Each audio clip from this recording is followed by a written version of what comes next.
Hello, everybody. Tracy Hackler back with another fantastic edition of the Roadshow Roundup.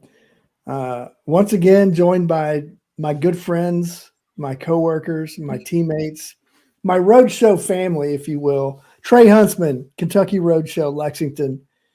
The champ is here. Kevin Kulikowski, New York Roadshow, Bronxville, New York. The Dapper Twins, Wonder Twin powers activate. the bearded Justin, the clean-shaven Ryan, and then obviously Cody Krim in the hat on frontward this time, throwing this all off, I might add. Texas Roadshow, Mansfield, Texas, and he's Me on and mute. Trey decided to turn it around tonight. So I like it. You guys look like respectable young men now. thank you. And I don't know if I mentioned that the twins are from the California Roadshow in Sonoma, California. And this is episode number 11 of the Roadshow Roundup. What we do at the Roundup is we kind of tell you everything that's going on in the Roadshow family, shop updates, what's new in the shop in Kentucky.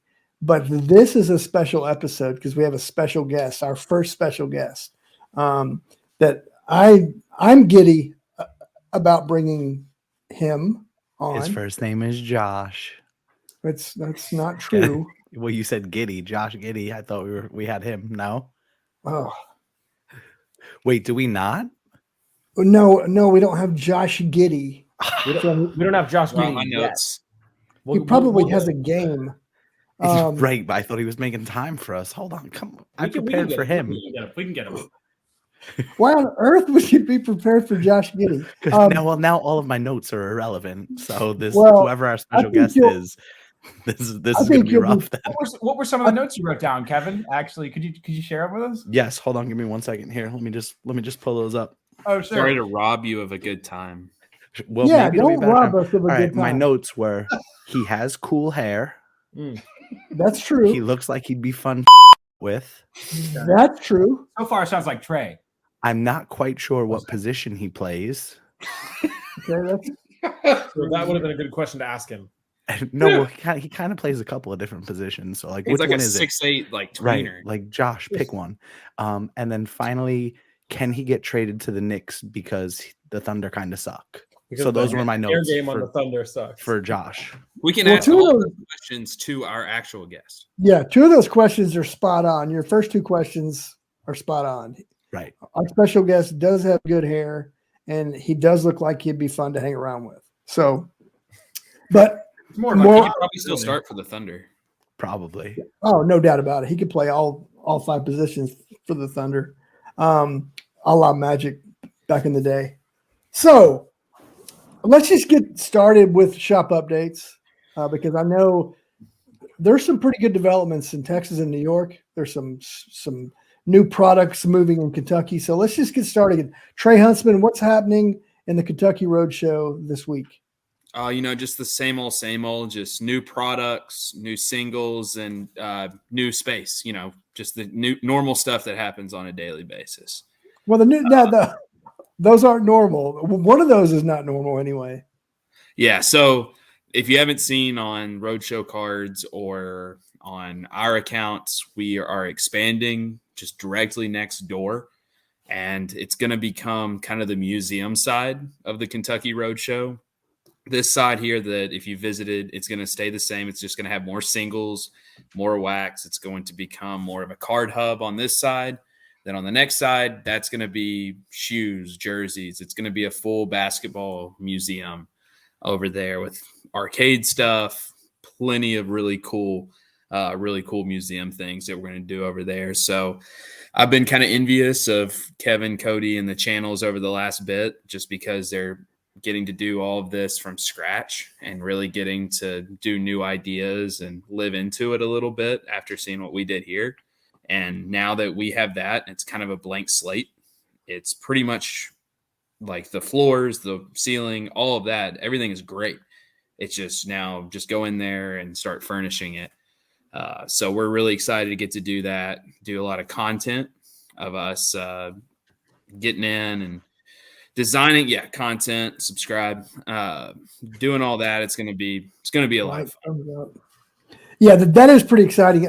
We got a little sneak peek before we started the podcast. Trey kind of took his laptop and showed us the space, and as if the Kentucky Roadshow and all the road shows weren't going to be destination shops by themselves, the fact that we're expanding in Kentucky and getting the museum aspect of it will make that even more of a destination spot. So that's exciting. And also exciting, we'll get to the new releases, but the Roadshow Showtime packs have launched in the Lexington shop this week. And kind of try just a quick note on what those are and how they're performing in the shop. Yeah, so I wanted to do a repack that was more geared towards collectors like kids, those that maybe just don't have the budget for hobby boxes, things like that. Somebody that could walk in, spend $20 and actually walk out with something that they're really happy with, something that's cool to add to their collection. So I worked with all of y'all, with David, with Jimmy, and we created the Showtime packs. And it's 1 pack, 7 cards. It has 4 base or rookies, 1 numbered parallel, and then 2 hits in each one. They've been a huge hit here in shop. People have just absolutely loved it. Some really cool hits. Kids have been all over it. It's been pretty awesome so far. That's awesome. I think we're 2 days in, and I have had to fill up the buckets every day with new ones. So it's been pretty awesome. And you started with baseball, basketball, football, and just those 3. Okay, just those 3, and we had some really cool stuff that got hit. I put like a really cool Evan Mobley card in as the chase in basketball, and a kid that comes in our shop every day came in and bought 3 of them, and he hit it today. So that's awesome. One of our regulars to hit it he spent $20. It was like a $300 Evan Mobley.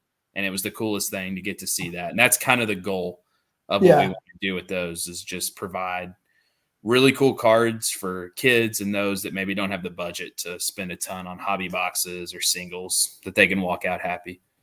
That's awesome. Well, I know anybody that walks out of the Kentucky Roadshow is happy. And to kind of segue into one of the new releases, I want to bring Kevin on to talk about New York, but also I think the new release he's been most excited about this week is the 2022 WWE Prizm release that dropped on Wednesday. So tell us what's going on in New York and tell us your initial thoughts on WWE Prizm. So first and foremost, we have progress, ladies and gentlemen. Wait a minute. What did you say? We have liftoff. The Eagle has landed. All that stuff. Stuff is happening. In the New York shop. In the New York shop. There is being erected stuff being put up, being moved around. There are professionals in the shop. Are you sure? Doing either that or the construction fairy came in and is doing it themselves. Like, there are people doing work in the shop, ladies and gentlemen. And when you walked in and you saw that, because you did shoot video, you were so amazed. And in fact, it's not like you to use language, but you even use some language in the video that we're going to have to bleep out. I mean, I took still photos as well that I'll be posting, so that'll speak 1,000 words as opposed to my 1,000 words. I honestly was not expecting to see anything, because I had just gotten back into town on Monday afternoon, and my wife and I are in the process of house hunting, so I didn't have a chance to get over to the shop. But when I left for Dallas, I specifically said to my contractor, okay, you're supposed to start on Monday. Can you please send me pictures of you guys initially setting up? I'd love to use them on social media. Yeah. And the guy said, oh, absolutely. I'll do that. So when I didn't get pictures, I was just like, all right, this guy probably didn't do anything yet. Whatever. We'll see what the next excuse is. But I went to the shop this evening, and progress has been made. And it's I love it. I now see what they say when the guy was like, this is not going to take long, because what they've done in a day and a half, I was like, oh, okay, I can see this taking, 2 or so weeks to be completely done. So we'll see. Again, hiccups happen, not making any guarantees here. I'm not going to tell you guys we're going to be open on a certain day, and then all of a sudden the city doesn't want to give us permits for X, Y, and Z.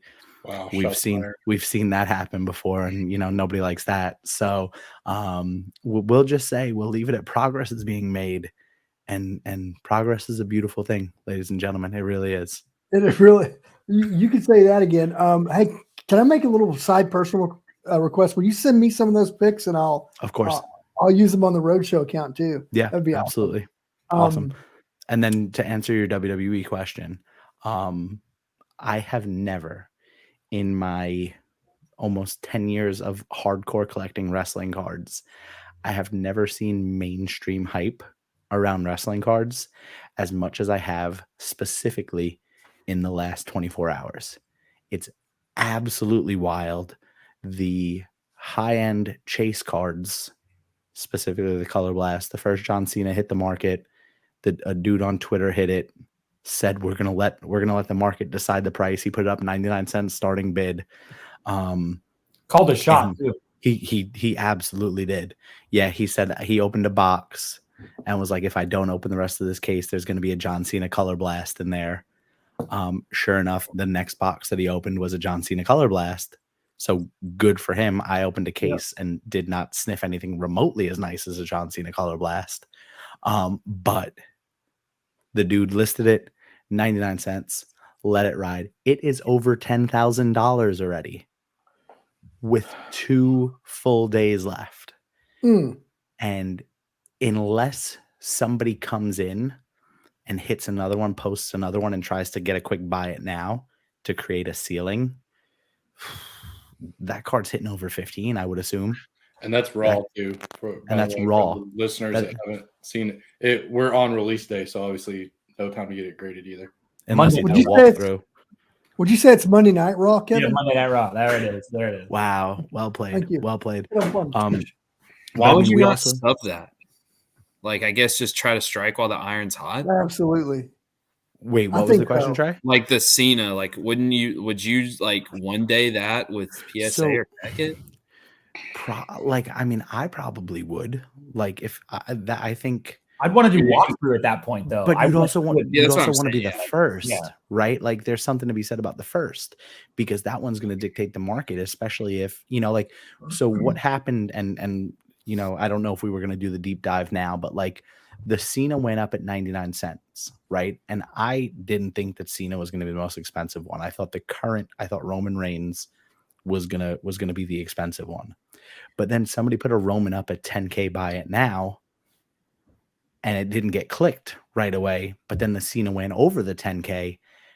And then I think that dude realized and he pulled his Roman and then started his Roman on a 24-hour, which is an extreme gamble. But he started his Roman on a 24-hour 99-cent auction. I think that's around 3K at the time of this recording. Right at 3K. It's right at 3K. Crazy. Almost 18 hours. Let's call a timeout. Because I think our special guest might want to dive in on some of this deep dive stuff. Of course. So we won't deep dive, but initial thoughts. Wow, I've never seen hype like this around a wrestling product. It's kind of cool, but at the same time, it's making me dig a little bit deeper into my pockets for cards, and I never like that. So it's a double-edged sword, because now some of the older stuff that I have has gained insane value in the hype. But at the same time, it's crazy. It's going to cost me so much money to go after rainbows that I want to go after now. Like, it's wild, but that's where we're at on that one. Yeah, that's crazy. We have additional thoughts I think the audience will love when we bring our special guest on. Yep. California, Justin, Ryan. First of all, Ryan, you haven't yawned yet, so I'm kind of disappointed.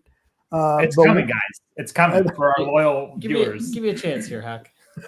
What's going on in California? Last update wasn't positive. I got to be honest with you. It's better this week. It's better this week, and every week we're moving forward. So, our landlord has agreed to fix the leak and all that stuff. Of course, that's very nice of her. Yeah, as you should. So, it's getting fixed. Our contractor and the contractor that she has elected to use are currently in talks, and have come to an agreement around it all to where we can still work inside. So our work is going to resume on Monday. So definitely a positive update. Did we get any update on the permit? Did you ask me about that for the? So I don't have an update on that permit. I don't think y'all are like having a conversation with yourself here, and then you're just relaying it to us. Hold on, wait, what is happening? We don't know what permit you're talking Also, about. Trey's been farting for like 3 minutes. Right.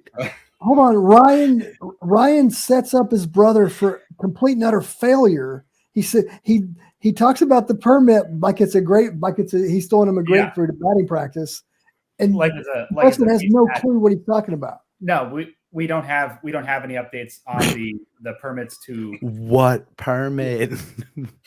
our AWLs need to know what permit. Right. Well, it was for electricity because we had all of it stripped out. So it was just walk through, say, okay, you took it all out properly. There's no issues here. Got it. Just it's very. Wait, hold on. You have to have a permit to approve the first stage of the work, and then another one when it's done. California, correct. Texas had to have that too. Yep. Oh, really? So the thing is, we're still waiting for that. But the other thing is, we got to start like grinding down the tile to set the floor in and all that stuff. Well, there's also a permit for our card bar needs to be ADA accessible because it's a bar. It's a place of like transaction. So there needs to be a shorter section that someone can wheel up to on the right side of the bar, and there needs to be a permit for that as well. So that, again, he calls it a walkthrough permit, one that, they're not going to fail it, but it still takes a week. Yeah. So, gotcha. Yeah. Gotcha. So we're working on a lot of things, but definitely a more positive update this week as we can get going again, which is good. And then, of course, like Kevin said, once it gets going, it starts going quick. So just need to keep the pressure on the landlord because she's like, yes, I have the plan to fix it in place, ABC. She didn't give us any timeline. Exactly. And she's like, I'll get that done as soon as possible. Extremely frustrating. We don't know if that means she's going to start tomorrow or next week. So we can only handle what we can control. And then, excuse me, and we'll keep the pressure on her to continue going forward and get this done as quickly as possible. David is on her too. David's on her. Message her every 10 minutes. That's really all that needs to happen. Is if David's involved, stuff's going to get done. Right. Well, good. I'm glad that things are a little bit more positive this week. Definitely feel better this week. Yeah. Well, you look better. Not that you didn't look. This guy had a good time in Vegas. That's why he wasn't looking too good last week. Yeah. I like to think it was my pep talk that turned them around. It was. Definitely. It was. Yeah, but then you took it away. I did. I took it back. Yeah, took it away. That is true. You're right. It's a net negative. Never mind. I'm still mad at them.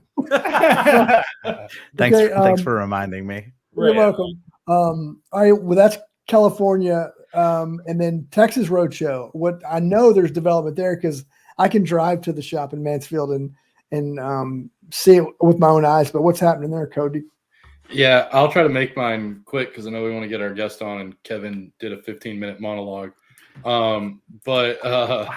We finally got our electrical permit that Kevin was firing shots at earlier.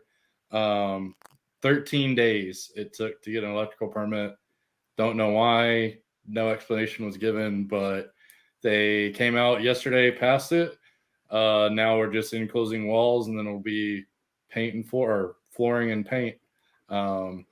So we're really close. Texas is really close to being done. There's no more the good news is there's no more obstacles of the city that can get in the way between now and our final walkthrough with the city. So now it's really in our control as far as like how fast we can go, and can't say enough good things about my contractor. He's been not only easy to work with through all the city delays and everything, but also is really good about getting people out there as soon as possible once the inspection's done. Like they had the inspection done at 10 a.m. Guys were out there by like 1 o'clock yesterday afternoon. And that was not even knowing if we were going to have it done or not. So Really good. Like I said, I've had nothing but positive experiences with the contractor and his team. And Tracy, we had a walkthrough on a surprise, I'll say, for potential surprise for our listening audience that's going to be coming to Texas Roadshow, hopefully, and waiting to get back some plans on that. But in the meantime, everything else should be happening fairly quickly in the next week or so, as far as flooring and painting and starting to look more like a shop we can work in and not one that's gonna, that's been under construction for 4 months now or so. So really exciting. Yeah, it really is. Also really exciting is our AWLs, as Kevin calls them. And he's talking about loyal watchers and listeners of the Roadshow Roundup podcast. And a few episodes back, I think it was episode 7.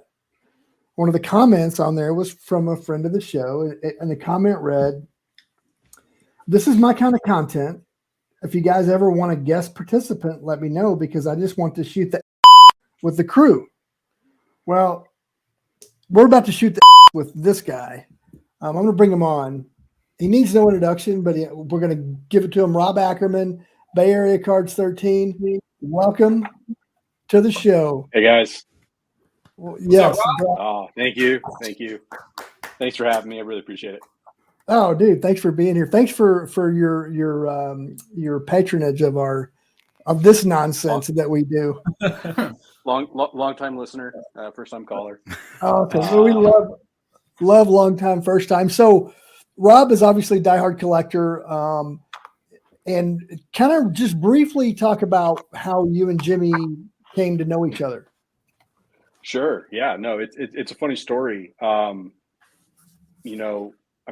think like most people, I collected for most of my childhood, but I got away from it from a long time. But when my now wife and I were dating, and we were living in San Diego at the time when I was still in the military, and my wife one day said, "Hey, I want you to meet my old high school teacher." And I was immediately like, "Oh, great. That's super exciting. Can't wait to meet a 70-year-old, whatever." And so we go down, and then there's 6'3" Southern draw, Jimmy. And we hit it off right away. I mean, it was like my wife wasn't even there. Jimmy and I were talking about cards and movie props, and he was all excited about his movie props. And this was back in, I think, like 2010. And we just hit it off. We had so much in common. And he kind of got me back into collecting. We moved up to San Francisco, and he introduced me to Brian, BH35, for anyone who doesn't know him, back when he was running that. And got me introduced to card breaking, which was this crazy concept that I never even imagined. I quickly spent way too much money with Brian, and was broke, and I had an angry wife. But it really, I think, nice card. Like for so many, yeah, right. I mean, and this was back And really, when cards were affordable, right? Yeah. This was back in 2013, 2014, when I thought cards were expensive back then, but it was a little bit more manageable. And for me, it just kind of, I think, like a lot of people, like everyone here, just the nostalgia of it, getting back to collecting. And it had changed so much since when I was a kid, from a quality perspective in the community. And kind of ever since then, it's just been become such a bigger part of my life. Not my day job, though I have aspirations, if my wife wouldn't kill me. And it's been great. And, Jimmy's become a near and dear friend. Same thing with Brian, Trey. I was out there for the opening day of the shop, and hopefully out there in Sonoma for the brothers when they open. And likewise with you guys, with New York and Texas. I'd love to be there, because it's, as much as it's about the cards, it's about the community and the people.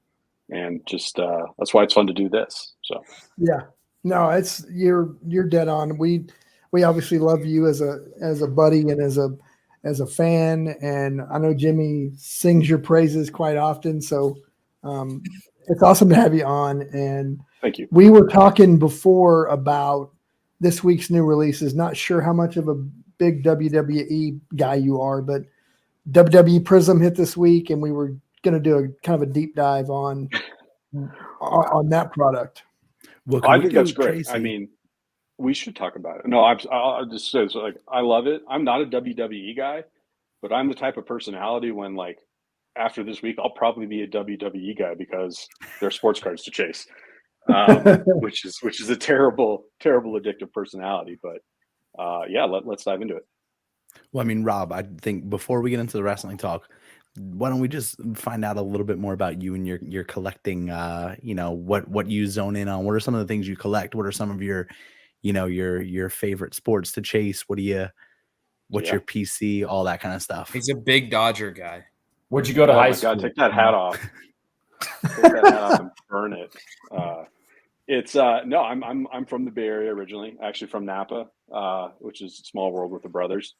So I grew up with kind of the quintessential Bay Area sports teams: Niners, Giants. I was originally a Kings fan because I think in the late 90s, I really kind of fell in with the C-Webb, Vlade, Peja Stojakovic, Jason Williams crowd when we were losing to the Lakers every year in the playoffs.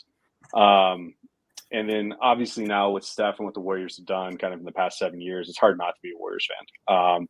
I was still a fan of the Run TMC days and all that, but, kind of through and through, I'm a Bay Area guy. So, whether it's vintage or modern, Montana Young and Rice for the Niners, Barry Bonds. But I will say, like, my first Giants love was Will Clark.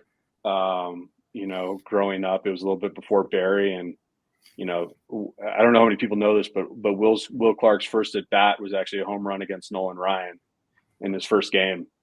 And ever since that, I've just kind of always loved Will, even a little bit more than Barry. And outside of that, F1, I do love racing. Ooh, let's go. Good racing as opposed to that NASCAR stuff. Hey. Sorry, I know. So you don't enjoy a good natty ice on the weekend while you're watching 500 laps around a... No, I like to drink 30-year-old whiskey when I watch F1. Right. It's a little bit more. You'll be doing that at 1 a.m. this Saturday? Yes, I will be. It's you can have a bourbon at 1 a.m. If you start early enough, at 1 a.m. won't make a difference. Yeah, exactly. Yeah. It's 5 o'clock somewhere. Exactly. And so I lived in and around there. And now I live in Jackson Hole, Wyoming, which isn't exactly a sports card mecca. So most of my sports card awesome exposure vacation mecca.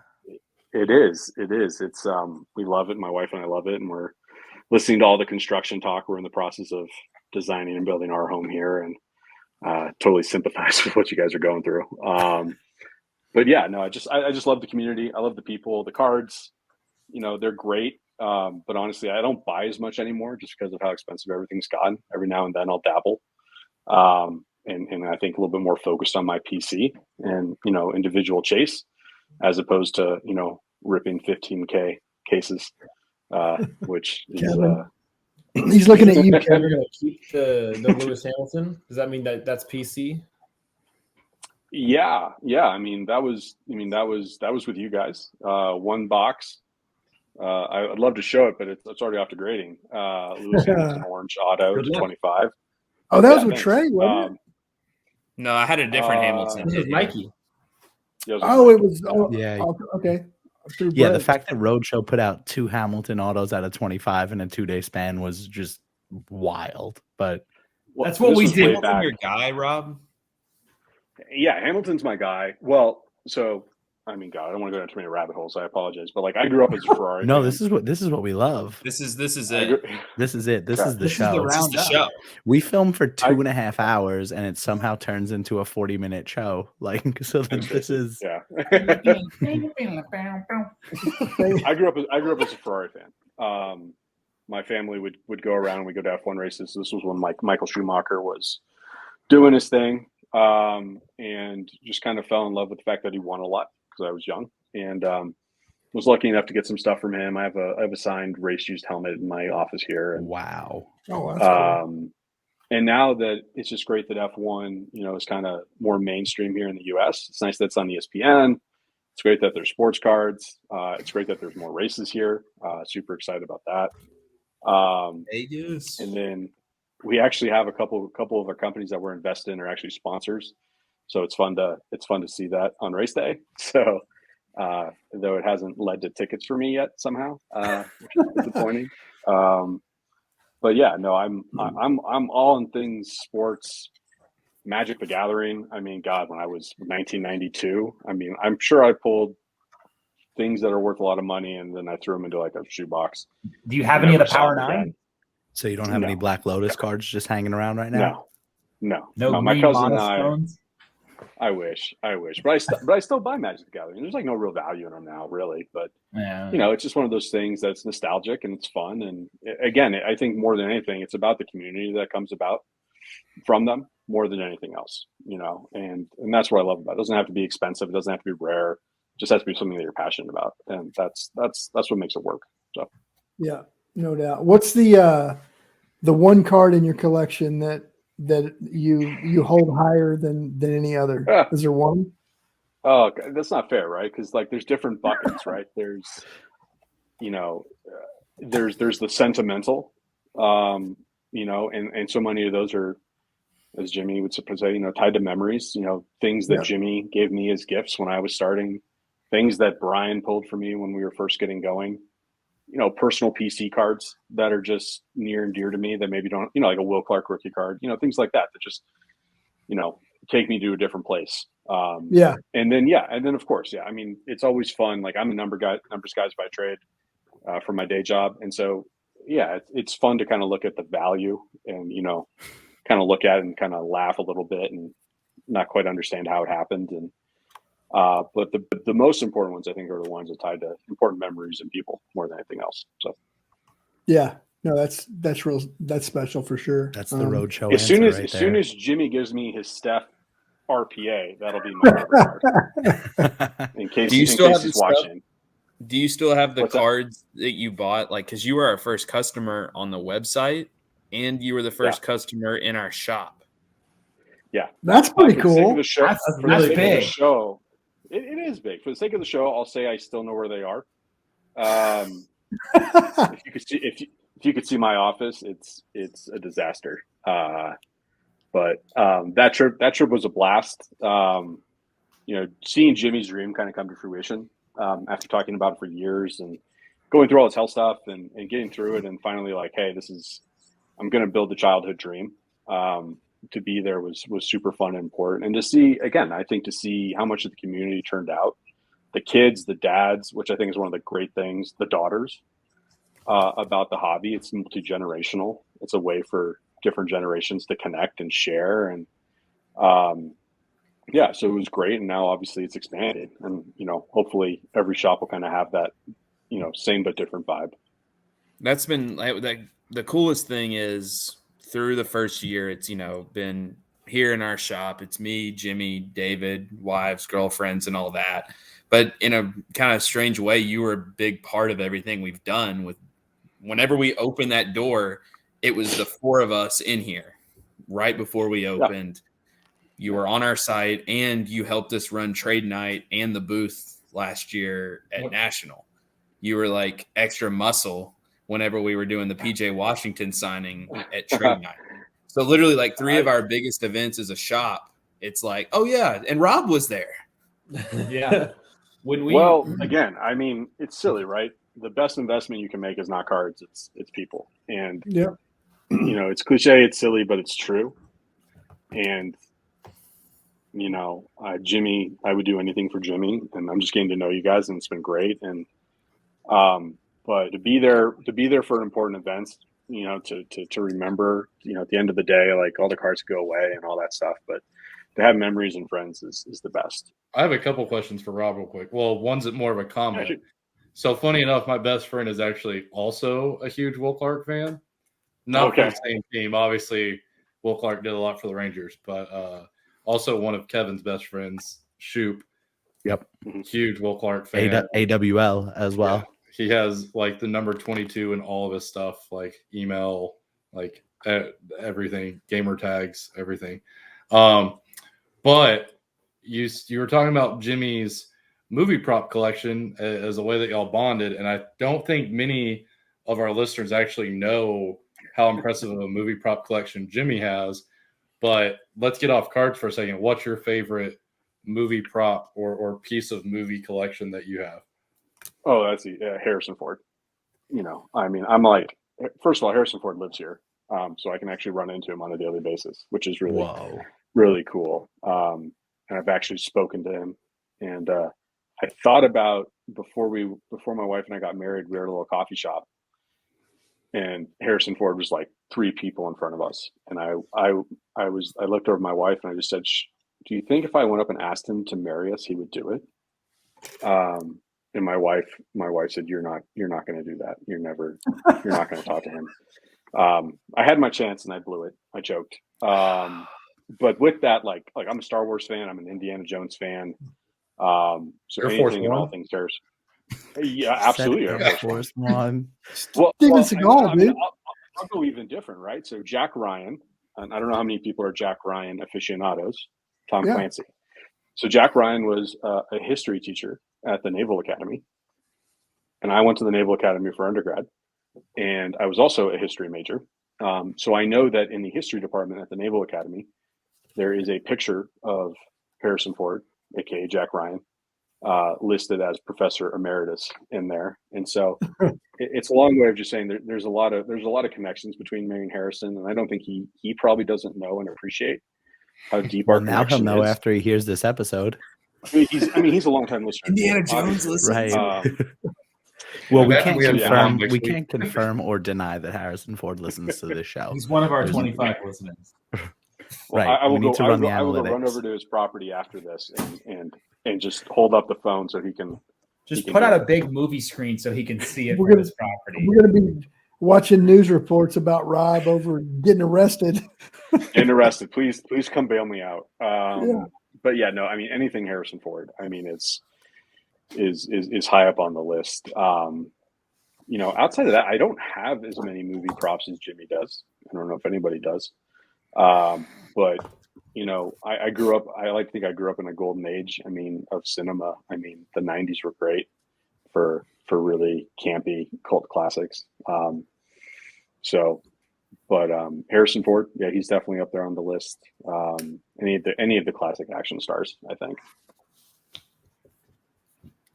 Speaking of action stars, not to bring it back to the hobby, but WWE has some action stars in it. Does it not? Yeah. Yes. That's that guy. WWE, it looks like the And Undertaker, his like, name coming is from out John behind Rob. Cena. What was that? So I know Kevin has some hot sports opinions on the inaugural WWE Prizm release. Kevin has opinions. Nah. Very never. strong one. Who shot Never. Essentially, Wait, he so- can't understand why Prizm is doing the numbers it's doing. Kevin, go ahead. All right. So real quick, first off, is Panini paying us in any way, shape, or form for this podcast? No, My no. NIL, it's through them. So all right. So here we go. No. Neither is so- Bucky's, by the way. Not Yeah, yet. but we're still working on that Not one. yet. Shout out to Bucky's. We were in you on Sunday night. It was glorious. Thank you, Bucky's, for a wonderful time. No, side note. So I will say that after Sunday night of WrestleMania, Cody, myself, and a few others, AWLs, Sunday night after WrestleMania, we drive like a half hour from the stadium and go to Bucky's. When I tell you that 90% of the people in Bucky's were wearing wrestling t-shirts and it was just like a WrestleMania after party at Bucky's. It was And they wonderful. didn't even go. They didn't even know what was going on. They were just wearing wrestling. Right. I was like, oh, you guys That's were just the wrestling. costume you wear to Bucky's, right? Right. Exactly. Clientele. But no. Okay. So shout out Bucky's. We're still waiting on that first check. Rob, when you come, have you been to I don't know. Bucky's? I have not spent much time in Dallas, like at all. All right. When you come for my opening, we'll make it happen. Oh, we got to Perfect. take you to Bucky's, Rob. It's the most glorious gas station you'll ever experience in your life. And I know that's maybe not saying much, but like Hey, I live in That Wyoming. is I had accurate. high I mean- expectations, and my expectations were blown out of the water. Like they hyped it up like crazy, and I was still impressed. Yeah, that's he brought Shannon that's home. He's like, I didn't know what to get you, so I got you this blanket. And It's so it's funny, like dude. this, like, It's so funny. king size mattress, bright yellow Bucky's blanket. And Shannon it's with a beaver on it, and she just goes, "Oh, thank you." thanks. You never have enough. And it's in the Right. bottom of the closet now. Well, No, that's no. The thing is, now she uses it all the time because it's so soft. Like, All right, so here we go. WWE Prizm, right? I will start by saying this. Whoever picked the images for those cards, bravo. Like the card imagery is awesome. The mix of vertical and horizontal is great. The checklist is steep though. There's a lot of people in the checklist, and unfortunately for folks who are either casual wrestling fans or buying this more for a nostalgia pop, they'll get it. They'll be fine. They'll like it. But there's a lot of folks from WWE's UK branch in the checklist that even myself as a diehard wrestling fan had to double check and be like, oh, who is this? And so when you're only getting 22 prisms a box and 3 of your numbered prisms are folks you've never heard of, nor can see them on TV, like that kind of stinks. And so that's one of those initial like, okay, we'll see how that sticks. But then on to the good stuff is the autograph checklist is awesome. They have a dual autograph checklist here, which is awesome. I think there's 6 or 7 cards in the checklist. 5 of the 6 anybody would be thrilled to hit. I hit the 6th one when I opened it. But which one did you get? it was Walter and Ilya Dragunov, who are NXT UK folks. So one of them doesn't wrestle in America, and the other one is not named Walter anymore. They changed his character name. So neither here nor there. But I mean, most importantly, the price that some of these cards are fetching right now. And I'm going to hit you with a couple of numbers here. This one was shocking to me. Somebody pulled an Andre the Giant gold out of 10. They listed it on eBay with an $8,000 buy it now, and it was gone in under a minute. And on a buy it now, you click buy it now, you have to pay for it. So that's a paid sale. Now, That is crazy. will there be a return? Who knows? But an Andre the Giant gold prism sold for Out of $8 10? grand. Numbered out of 10. Yep.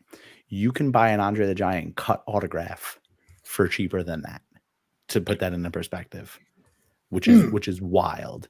And That's then crazy. the first color blast that got hit, the John Cena dude ran it on a 99-cent auction to let the market dictate the price. And I think at the time of recording, it's at like 10,300 with 2 days left still. And so that card most likely is going to break the record for highest priced modern wrestling card. Obviously the Flair rookies, the Hogan rookies, the Andre the Giant rookies, those will supersede that. But from a modern standpoint, like that card is going to be it. And then we'll see how the other color blasts follow. Does anybody know off the top of their heads what's the record for a color blast right now? LaMelo, That's what I LaMelo's thought. rookie did like 24K on yeah, release. PSA 10, I think it was right? 24. But it was a I'm PSA curious. 10. It was I'm curious if you popped a PSA 10 on one of those after this sale, right? Right. You say you get a comp for 15, the next one comes up as a PSA 10 at 30,000. Like we could see something here. And they Right. look like they're just as rare as they were for Premier League this year, because the only ones that are listed are Charlotte Flair, Roman Reigns, which is up to 3K, Okay. Brock, Goldberg, and the Cena's at 10.5 right now.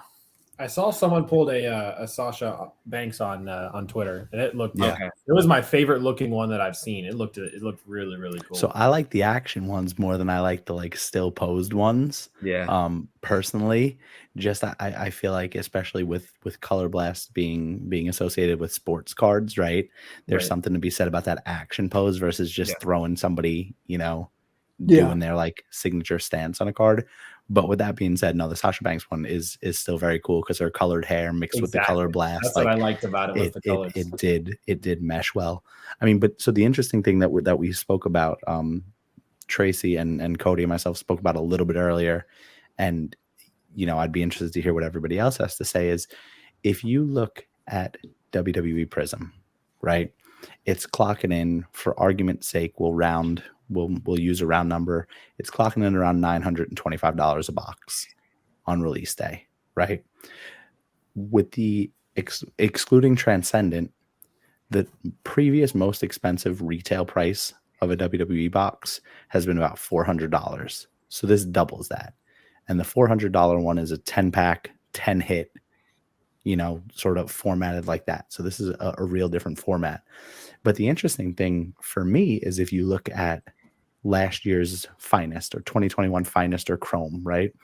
Those are readily available right now, sitting on shelves at around 140 to 150 bucks, right?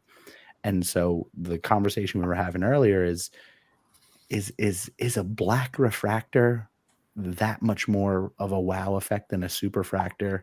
Like, I mean, I know the checklist is different. I know, certain folks are not in both, but to think that you can buy a case of Finest WWE for the price of one box of Prizm, I wonder, what's driving this market? Like, we've never seen the wrestling market hit these heights, and is it something that, especially now that we know Topps is getting the license back, and so at most we're going to have 3 iterations of Prizm, and then who knows? At the time of recording, we have no idea what Panini's plans are and who they will be owned by, in 3 years. But the fact that that Panini's run with WWE is already being technically overshadowed a little bit by Topps already, or Fanatics already announcing, "Hey, we got them back." Is it going to be similar to where everybody as a kid early in collecting loved Exquisite because Exquisite was what was hot, but then everybody sort of forgot about Exquisite because National Treasures came around? Like, there's not going to be that big gap. And so it's like you have Finest that just came out this year that can go hand in hand with Prizm. But then, where do you go from there? If it's only 2 years of Prizm being an exclusive, like, are people paying these premiums to say they have the first Prizm of Hulk Hogan when you could just go back and buy a 2014 Chrome? Like, and that's, the wrestling market has never experienced this before, but it's like the perfect storm of the hobby's at an all-time high. This wrestling news was big. This wrestling news was marketed. And now for the first time, you have something that really, just given the price point of things right now, Prizm was never, back in 2012, Prizm wasn't a high-end box, right? But it's become that with the way that the hobby's trended. So is it just that Prizm has created that name for itself where it can ask that price tag, versus Finest and Chrome not being able to because they've lived in that, $200 range for the most part? Or, I don't know. I find that interesting, and whether it's wrestling related or not, I'd love to hear what other guys have to say about that, just because. I think you hit on it. I mean, it's a perfect storm in the hobby right now because, like, everything you're saying, I mean, I'll draw parallels to something like F1, right? Sure. Like F1, like, nobody cared about F1 before Netflix. And then all of a sudden there's sports cars, there's Netflix, there's more US races. It's on ESPN, right? It's the perfect storm. I think very similar. And also I think it's, it's somewhat different. It's a little new, it's niche. The marketing machine in this hobby right now is booming, no matter where you look, whether it's on the product manufacturing side, all of that, everywhere you look. And, it's going to be really interesting to see where the prices say. I think, Evan, you were talking about, like, where do F1 prices go over the next few years as they continue to produce? Yeah. Same thing, right? I do think it's kind of neat, though, that Prizm is only going to be a couple of years. It'll always have a very unique place, and maybe that'll give it some holding value. But yeah, I mean, we're in the golden age of sports cards right now, and it feels like every product that comes out, it's doubling, tripling, quadrupling in price in weeks. So many people are stocking up, stashing. You got the middlemen. I mean, there's a lot that goes into it when you look at the full supply chain when it comes to someone actually opening a pack. And I don't know too. I mean, we can get into this later, but how good that is for the hobby longevity wise.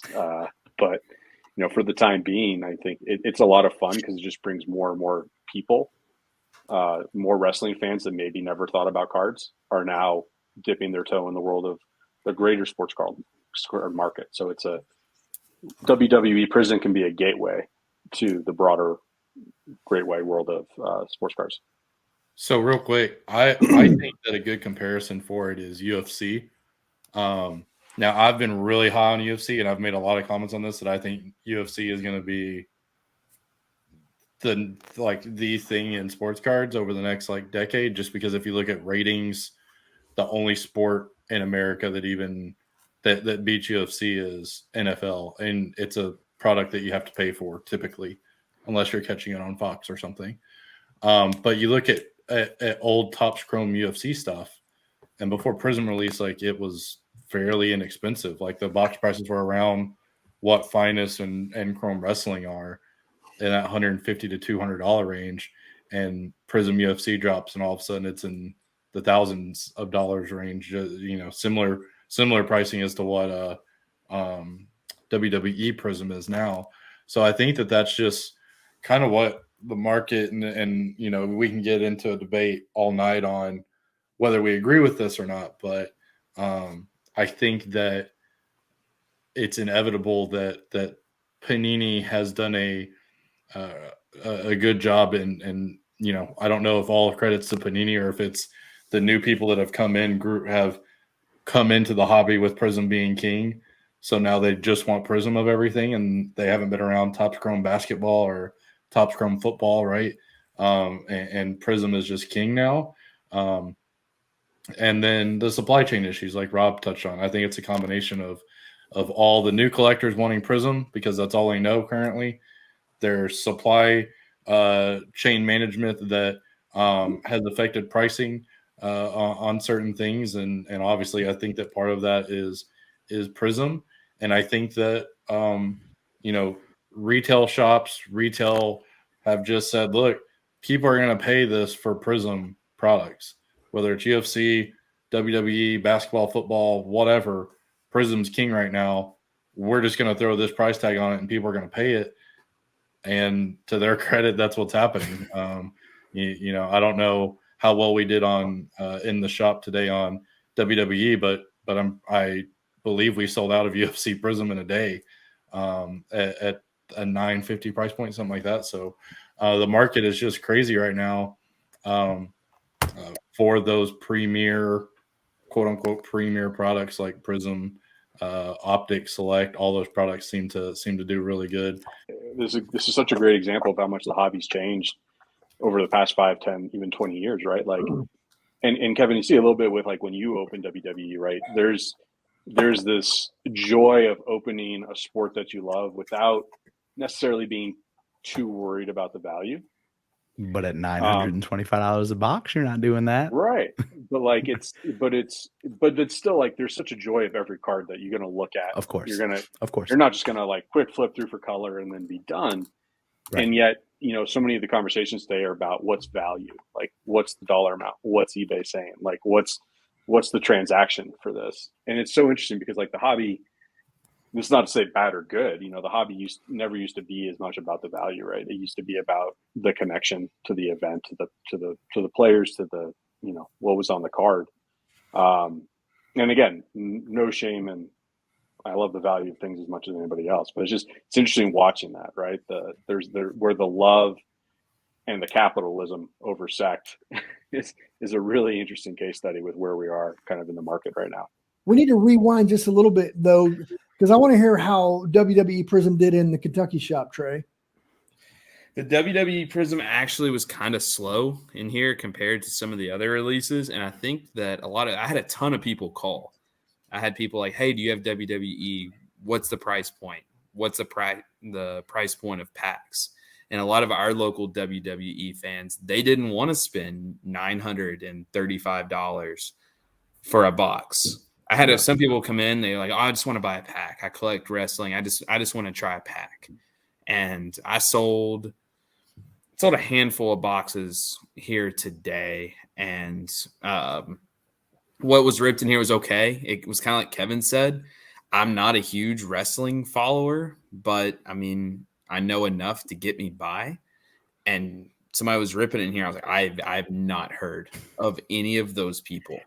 Like, you could tell me that's a fake person. You could have told me that Kevin created that guy on 2K, and like I would have absolutely believed you.